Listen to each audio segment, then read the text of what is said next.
Well, welcome to Storytime number 42, first Storytime from Sheffield. So things looking a bit different here. I have to apologise for the cable, but that is making sure my phone gets reception so it can provide the data for the Zoom. So that will be gone next time. And I'll be able to set up a little bit more nicely, but we've still got lovely light and things, which is nice. Yeah. So this is, of course, part 2 of the story we started in July with Elena and Fraser in Scotland. I have a kilt too, but it doesn't go around me anymore. Oh. I don't have a kilt.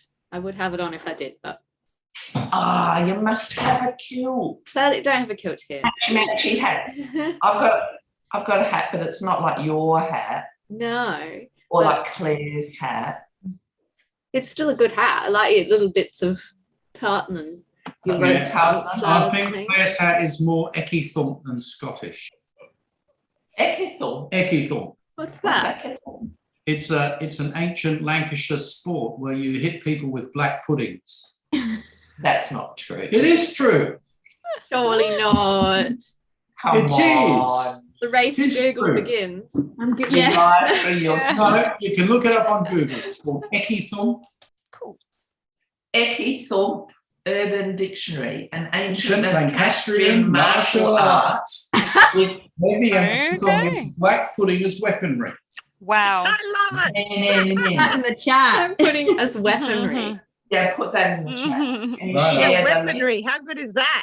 So we wanted further travel around Scotland. Fraser to have a turn at doing something out of his comfort zone. A spa day. The possible concept of cat inheritance. Carrying over finding necessities in strange places and the comical mislabeling. Disagreement about sensible places to put things for safekeeping. Solving a mystery. And I've added, and what would the Doctor do? Because the Doctor Who is continuing. And then I've added a couple off of the wait list, which are the race to Google a question. And one of those puzzles, because I just keep wanting to bring that back and elaborate on it. Okay, so to start us off, I have a little poem called Wildlands. I've written this entirely from looking at pictures of the Scottish Highlands. So, so the place I've never been, but looks very nice. And so I've written about what it looks like. Lakes of purple, worn low by the rolling wind-like waves, running down the claws of stone with icy cotton gloves softened to stroke the gorse branches. A quilt of stories, gold and green and heather bruised, the shine of silver waters, jewels of coolness in the sun. 1,000 stories must live in these stones, in these depths, and all who pass this way leave new words behind them, to echo through the grey rock and dive into the waters of the lochs, to feed one another and morph and grow, a history painted in flowers, roads and stones. Yes. Nice. So part 2 of Elena and Fraser choosing their own adventure is entitled CATastrophe on the Royal Scotsman.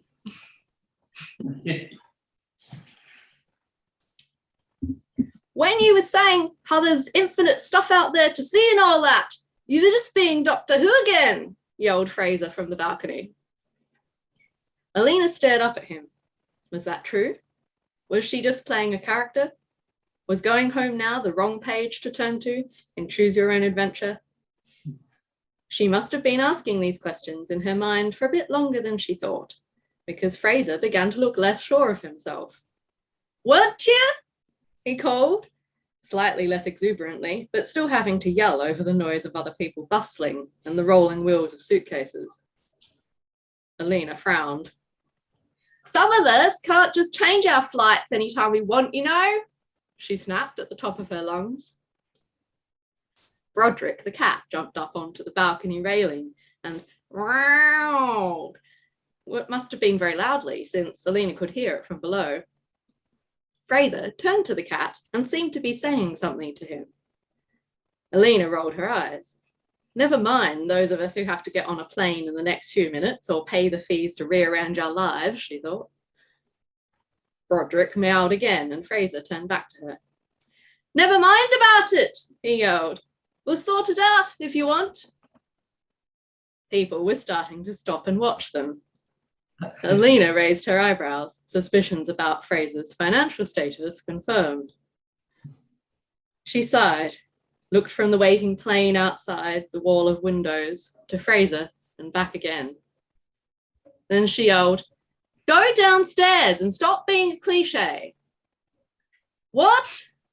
Bellowed Fraser over an announcement that sounded like a load of static. Meet me outside. People are looking. I don't want to be a movie. Fraser grinned and jogged for an elevator. Elena shook her head, picked up her bag, and turned back towards the international departures gate. A few people near her cheered and clapped, and Elena grimaced.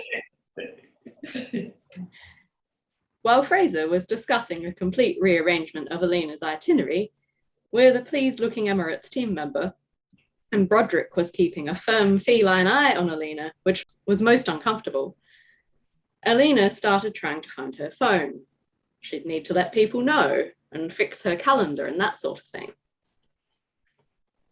She did recall having her phone in her hand earlier as she checked in, and was sure she'd put it sensibly into the front pocket of her backpack. The phone, however, now did not seem to be in there. She dug around, dislodging hairpins and blistecks, which skittered off across the shiny, hard-polished floor and caused other travellers to change their course in zigzags.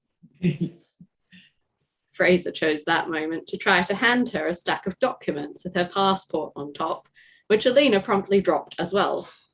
No, stop a second, she complained, as they both began gathering objects like flowers from the ground. Something missing? Fraser inquired annoyingly, given that something clearly was. Yes, my phone. It should be in here. Not to worry. It'll be in there somewhere. Your bag's probably bigger on the inside. Fraser placated her. 1 hour later, Elena found herself in Fraser's Edinburgh house, kneeling on a very thick rug by Brodric's chair, which was a couch.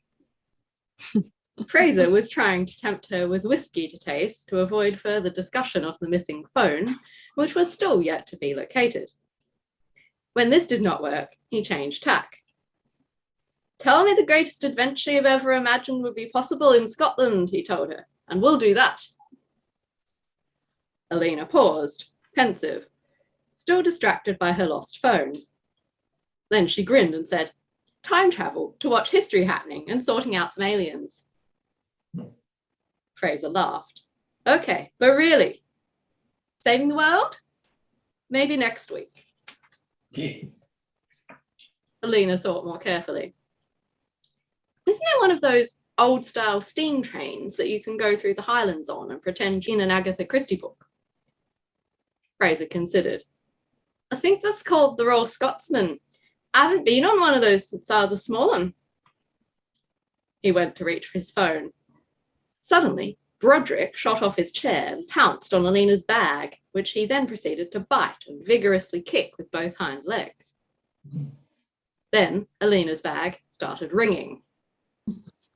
I told you it'd be in there somewhere, Fraser said, in a voice which made Elena cross.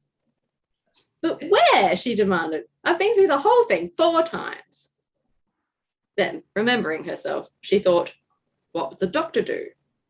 And pulled out her pen that looked like a sonic screwdriver. She went, pretending to scan the bag for alien technology. Brodric adjusted his clawed grip on the bag so that the outline of the phone was visible through the fabric, and Elena's sonic screwdriver work seemed quite legitimate. She reached to pry the bag from Brodric's paws. Careful now, Fraser told her. Don't upset Brodric. He's got talons. Elena gave him a look. Well, we shan't be using them on me. I disapprove of weapons, she declared, pulling the bag into her lap. Brodric made a growly noise. Look me up in your database, Elena told the cat with a glare, and be afraid. Brodric backed away. Elena put her hand in the pocket where the outline of the phone had been. Where is it? She exclaimed, feeling around. Your bag seems to have an extra-dimensional pocket in it, Fraser commented. Nothing to worry about, just a little bit of extra space once you know how to use it. Elena grinned at him. This, after all, was why she had stayed. Her hand finally caught the phone through the calico, where it had slipped into the bag's lining. Hole in the fabric of reality, she said. Nothing a little blast of otahecton energy won't fix. Fraser nodded solemnly and produced a TARDIS coffee mug from a cabinet beside him with a woo, woo, woo. And Elena found the hole between the inner and outer fabrics of her bag. The moment Elena's phone was extracted, there was a race to Google the Royal Scotsman. I've got it, Elena announced, scrolling. She would have made a good high noon sheriff with her reflexes. Strange, considering her usual aversion to anything requiring hand-eye coordination.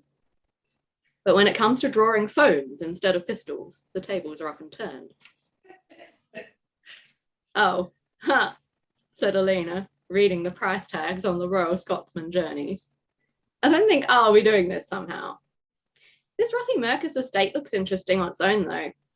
Oh, yes. Fraser, you're coming camping, and we will be whitewater rafting and pony trekking. Fraser looked at Brodric and raised his eyebrows. What do you think, Brod? He asked, scratching the cat's ears. Would it be all right? Brodric purred in answer, almost certainly oblivious to Elena's mention of water-based activities and staying out of doors. All right, Fraser says to Elena now. We'll go camping, and I swear I'll try all those things. And then I'll take you on the train. We'll be doing a spa day to compensate. Elena shook her head, incredulous. But that's thousands of pounds. Fraser shrugged. If Brodric says it's okay to spend it, then it's okay. He spun his whiskey glass in his fingers. It's not often that we meet someone like you. He looked at the cat. Is it? Wow, replied Brodric, and that seemed to settle the matter. Elena decided to take a shower at Fraser's, considering that they would soon be camping and washing facilities would presumably be minimal. She wondered if Fraser understood this. He seemed, currently, to be knitting the occasional row on a scarf and drinking more whiskey and a cup of tea at the same time.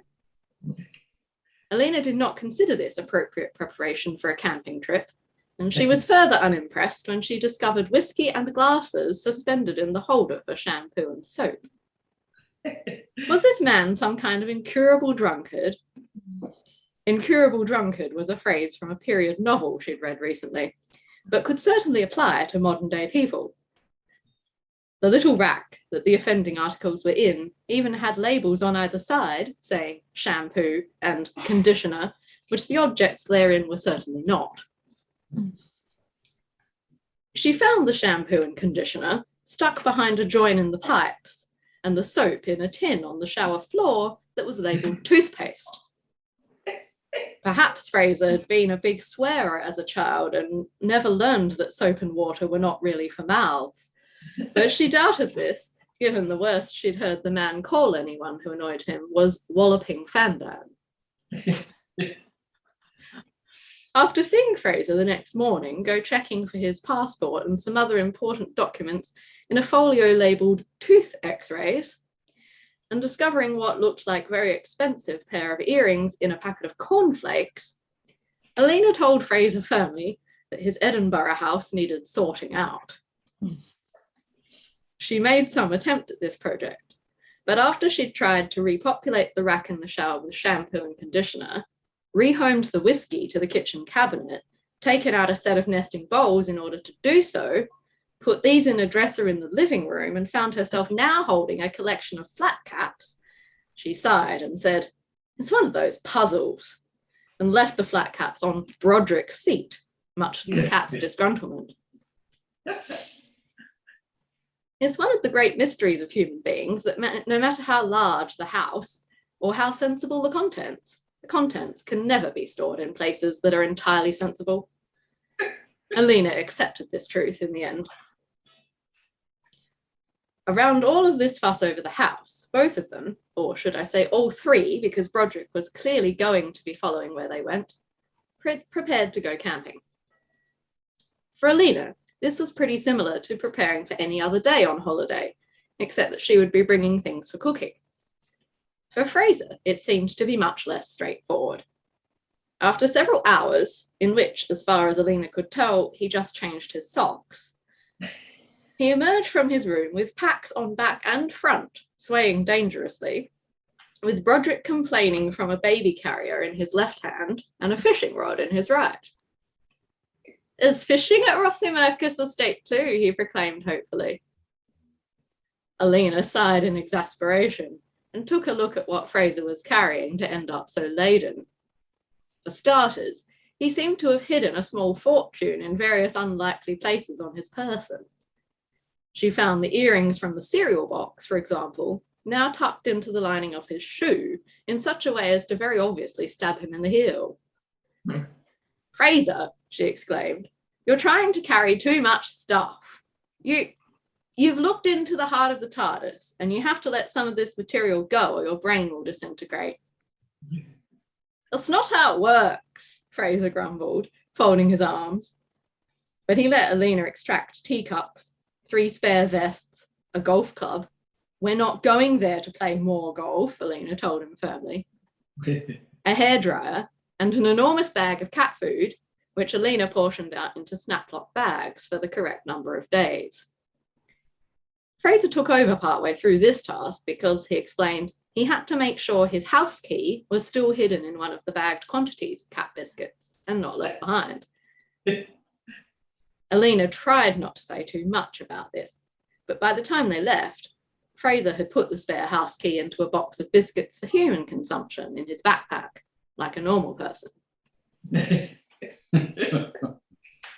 Elena felt, once they were on foot, trudging to find a suitable campsite, that she'd been dreadfully unprepared for how unused to this entire idea Fraser was. She wondered if this was how he felt watching her try to swing a golf club. She set up the tent herself, not trusting Fraser to handle the springy tent poles without experience, but she thought it might be good if he learnt to stack and light a fire. No, she found herself saying. "Small stuff first, so it's easy for the fire to consume." Fraser bristled. "But paper is big compared with twigs. I was trying to do what you said." After a lot more such objections, Fraser had built a sort of puddle of paper bowls, twigs and logs, and Elena closed her eyes as he struck the match. There was no way it was going to take, and she could tell he'd be glum over it for the rest of the evening. Brodric looked on in utter contempt, flicking first one paw, then the other, in attempt to dislodge the dampness of the mossy ground.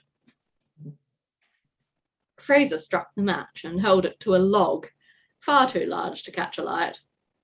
Elena sighed as she realized she would have to correct him again, but then a ball of paper, just close enough to the log to be in the match's reach, caught light instead. She breathed a small sigh of relief. At least Fraser had managed some flames. Now it wouldn't be so bad when they petered out. That happened to everyone. What happened next made Elena wonder if the sonic pen in her pocket genuinely had powers to excite atoms or something, because Fraser's sad ball of paper shifted in a breeze, just a little closer to some dry grass and twigs, and these began to glow and crackle. The next thing Elena knew, Fraser was beaming and saying, "Thanks for teaching me," as though he'd actually learned how to make a campfire. She supposed she'd just have to hope that he never tried to repeat the endeavour. Elena had assumed that Brodric would remain safely ashore with a ranger or something during the whitewater rafting experience. Fraser, however, was adamant that he could not let the cat out of his sight. Therefore, where Brodric actually was during the whitewater rafting was in between the two of them, digging his claws in for dear life and threatening to damage the raft. Elena wasn't sure whether the opportunity to observe Fraser's expression, which was one of blank, wide-eyed shock for the entire duration, made the deep Brodric-induced gashes, or having to take charge of the craft virtually unaided, worthwhile.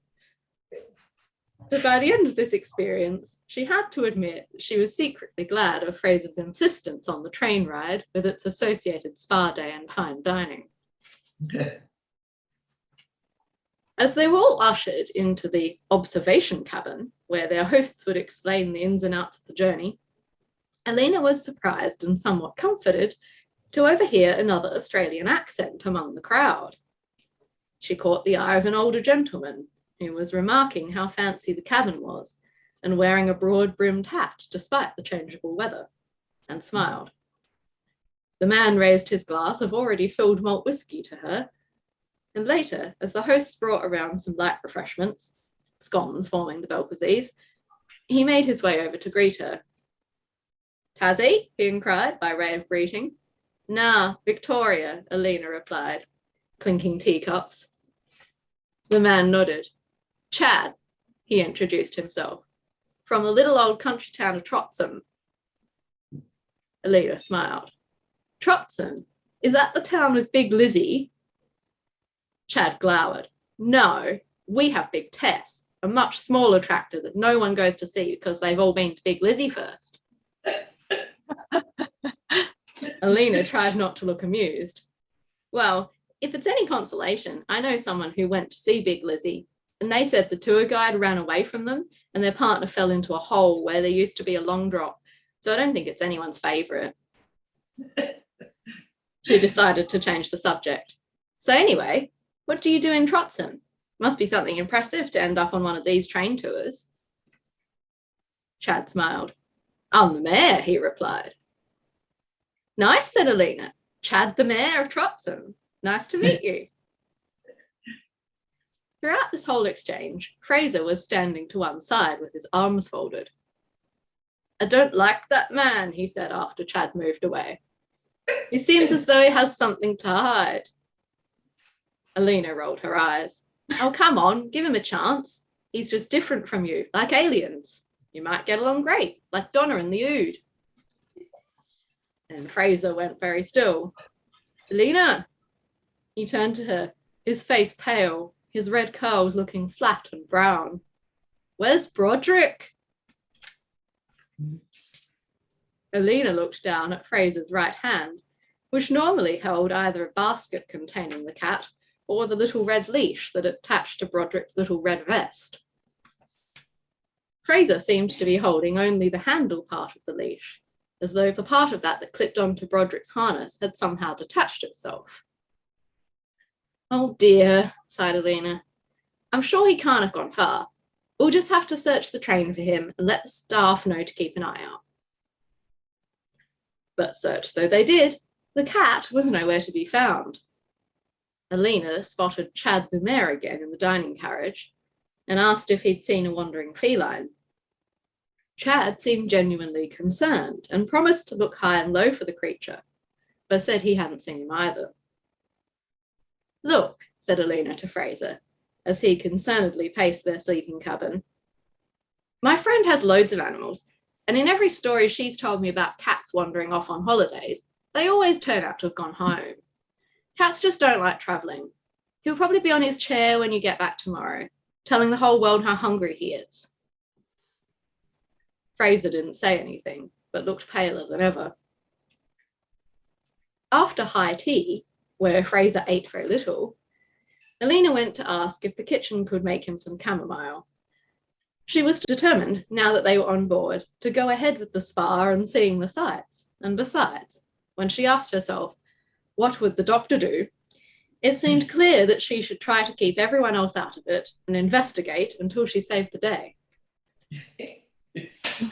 While she waited behind an elderly couple in tweed, leaning on a mahogany shelf that ran along the cabin wall, Elena caught sight of Chad the mayor, deep in conversation with someone in a booth in the observation cabin.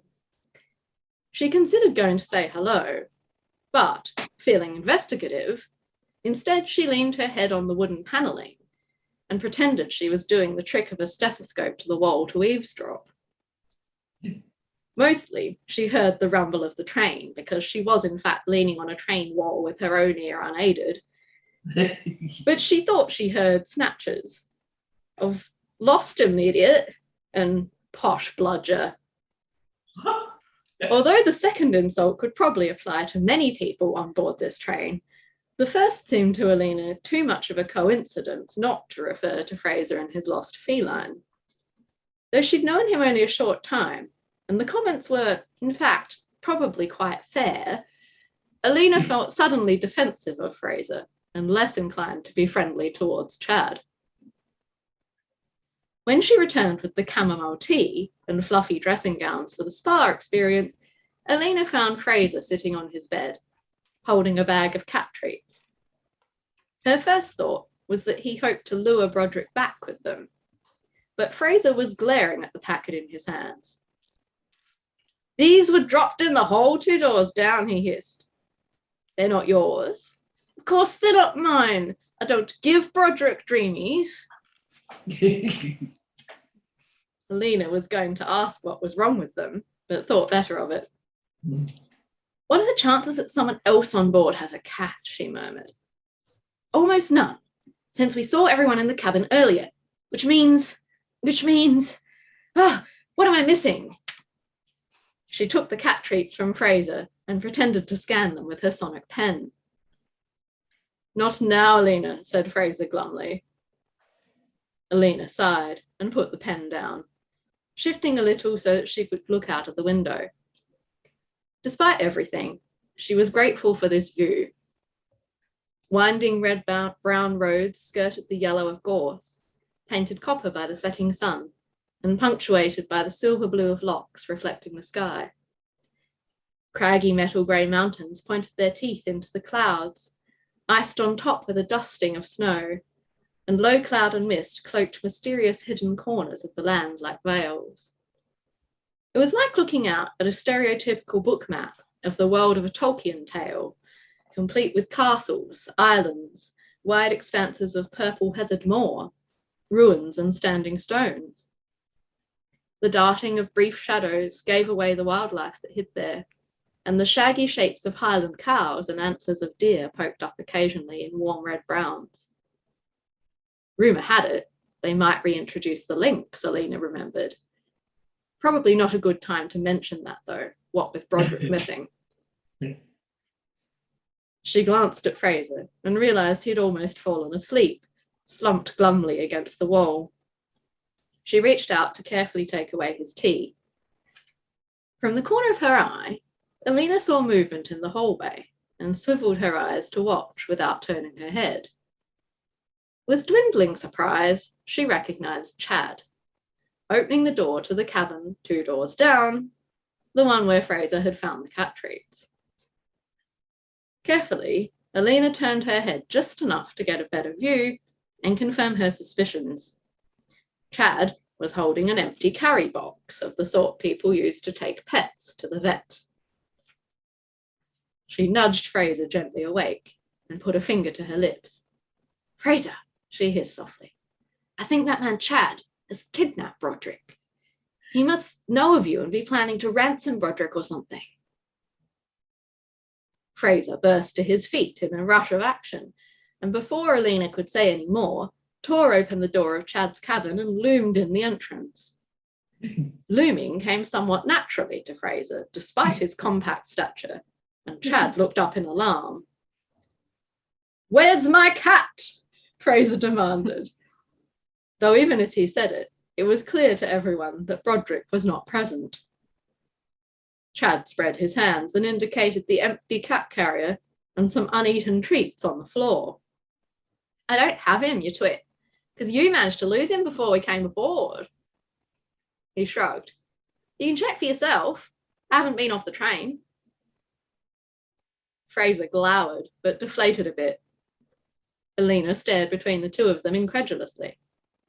But you openly admit you intended to steal Fraser's cat. What were you going to do with him? Charge Fraser a ransom? Chad laughed, and Fraser gave a strange little cough. She doesn't know, does she? Chad chuckled. He looked at Elena. If I had that cat, I wouldn't need to ask for a ransom. I could just go to the lawyer and say I was his new owner and claim I was given him. Elena looked at him like an early European traveller might have looked at a platypus. What? It's not me who owns anything of worth, Elena, Fraser snapped. It's Brodric. Brodric and his descendants were given the Castle Stewart luxury hotel and attached golf links in my mad great-uncle Charlie's will. That's where most of our income comes from. I'm just a sort of guardian for him. Elena opened and closed her mouth silently a few times. Then she paused. So, if Brodric is still missing, can you actually afford this train after all? Elena, Fraser and Chad all scrambled off the train at the next tour stop, calling Brodric. How did you find out about us anyway? Fraser asked Chad. Chad shook the cat treat back. Brodric! Well, I came to the Castle Stewart golf links on a golfing holiday a few years ago. I saw you playing and Brodric following you around the course. And some local golfers told me the story. At first I didn't believe him, but then I started doing some research and I thought, there's something in this. So I learned all about Maine Coons and cat behaviour, where I might find you again. And I came back on another golfing trip, this time with a plan. Okay. Fraser nodded thoughtfully. How did you find it, the Castle Stewart golf links? Chad threw up his hands in enthusiasm. The best I've played on. It was the course I was after. Fraser smiled. Elena looked crossly between them. Excuse me, but have you two forgotten that one of you was trying to steal the other's livelihood? Fraser shrugged and slapped Chad on the shoulder. Can't say I blame him, really. It's a very good golf course. To Elena's complete consternation, the two men seemed determined now to befriend one another. This isn't how the mystery's supposed to be solved, she complained. You're supposed to have to learn your lesson. She glared over at Chad as best she could, whilst laying face down on the massage table in the spa carriage. Fraser was mid-manicure, talking on wireless headphones to his friend James. Can you get the spare key? No, it's still in the topiary. Good man. Yes. Oh, thank jolly goodness for that. He made as if to cover a receiver, then remembered what he was talking on. Brodric is at home, Elena, just like you said, sitting on his chair. Very put out, of course. Chad whooped and Elena smiled. Well, that's lucky, she muttered. We won't all be going into debt for being on this darn train. When they returned to Edinburgh, Elena did some thinking. After a while, she went online and did some research and copied out a very complicated translation of some numbers that looked like a Venn diagram with cogs and dots in it. On the reverse side of the piece of paper, she wrote, "Hello, sweetie." Then she folded it up and put it on Fraser's absurd mahogany sideboard, where he also, for some reason, had a blue glass jar labelled pepper, which may or may not have contained what it said on the tin. You make absolutely no sense, guardian of the cat air, she told Fraser, as she stood again on the threshold to the airport. There isn't much fun in sense, is there? Fraser shook his head. Wow, declared Brodric. Anyway, I've left you a puzzle. If you can figure it out, and Brodric says it's all right, perhaps we'll meet again. Fraser frowned. Do you think I'd make sense in Australia, Elena? Elena shrugged. Perhaps, but making predictions now, that would be spoilers.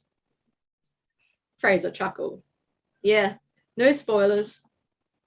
No spoilers. Elena smiled, turned, blew Fraser and Brodric kisses, and walked to her departure gate. For real this time. Oh, no. Yay. Oh, it's very good. Oh, well done. And it's still open for a sequel if you ask Oh, me. yeah, I reckon. It's one of The those really return annoying of things Brodric where the cat. one of those dreadful things where they finish the season and they don't really finish it. That's Mhm. right. Yep, Yeah. exactly. One of those. Because Brodric 3. what happened to Chad? When did he he left, but we don't know. Is he going to strike again? Is he Has he still given playing up on golf? the idea? Definitely. Yes, he's still playing. Maybe not the same thing, but I'm sure Chad's going to strike again because do we know who Chad is? I can't remember. No. Oh, wait. He's not. No, he's not like the coffin confessor or something like that, is he? No, he's No, not. he's Moriarty. He's Moriarty. That's who he Now is. you're getting all of the media mixed up. Yeah. And we're all intertangled. I can't remember There who was- Chad is. There was a previous episode You're with a on the mayor bus. who was up to something. Oh, yes. Everybody That was mayor. spying on the mayor. They Oh, wanted to know what the mayor was right. doing. So this is one of the things the mayor's been doing. Mm-hmm. The mayor of Trotsam. He's very dodgy, that mayor. Uh-huh. Oh my That's gosh. really So interesting. I'm sure we'll meet Chad again. Yes, definitely. I'm sure he has more schemes. Barry wants to share Ekithel. Oh yeah. Yes, definitely send us this strange Yes. Definitely. martial art Let's do that. The link. throwing black pudding. What nonsense. Yeah. Something on Netflix, and it's called We Are the Champions, and it actually covers. It's a documentary series about weird competitions. Oh, And the first episode is the Gloucester cheese rolling. yes, Oh, yes. of course. Mhm. Oh, I think we Yes. watched that. We've watched The that on Eki Netflix. one should be in there too. The Eki one. I'm surprised it Yes. wasn't So in good. there.